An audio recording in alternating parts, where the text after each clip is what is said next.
Good morning friends, నేను advocate Srinivas Chauhan. మిత్రులారా, ఒక క్లయింట్ కేసు ఏంటి అని అంటే, ఒక క్లయింట్ ఒక రియల్ ఎస్టేట్ కంపెనీ వద్ద నుంచి ఒక 2 గుంటల భూమిని ఇల్లు నిర్మాణం కోసము తీసుకున్నాడు.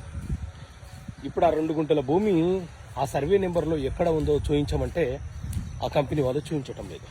ఇప్పుడు ఏంటి పరిస్థితి అని అంటే, మిత్రులారా, సాధారణంగా ఏ రియల్ ఎస్టేట్ కంపెనీ అయినా సరే రైతుల వద్ద నుంచి వ్యవసాయ భూమిని కొనుగోలు చేసి అమ్మేటప్పుడు వాళ్ళు నాలా కన్వర్షన్ చేయించుకొని లేఅవుట్ అప్రూవ్ తీసుకొని ప్లాట్ల వారీగా నెంబర్లు కేటాయించి ఏ ప్లాట్ నెంబర్ అమ్ముతున్నారో ఆ ప్లాట్ నెంబర్ పేరుతో మన పేరు మీద రిజిస్ట్రేషన్ చేయాలి.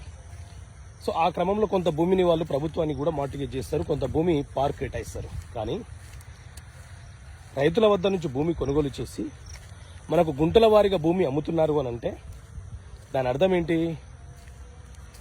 ఆ భూమి లేఅవుట్ అప్రూవ్డ్ కాలేదు, అందులో రోడ్డు ఫెసిలిటీ లేదు, ఎలక్ట్రిసిటీ లేదు, డ్రైనేజ్ ఫెసిలిటీ లేదు. వాళ్ళు ఈ ఖర్చంతా పెట్టుకోకుండా మనకు ఆఫర్ ఇస్తున్నట్టు ప్రకటనలు చేసి అమ్మేసి మనకు మోసం చేసే ప్రయత్నాలు చేస్తున్నారని అర్థం.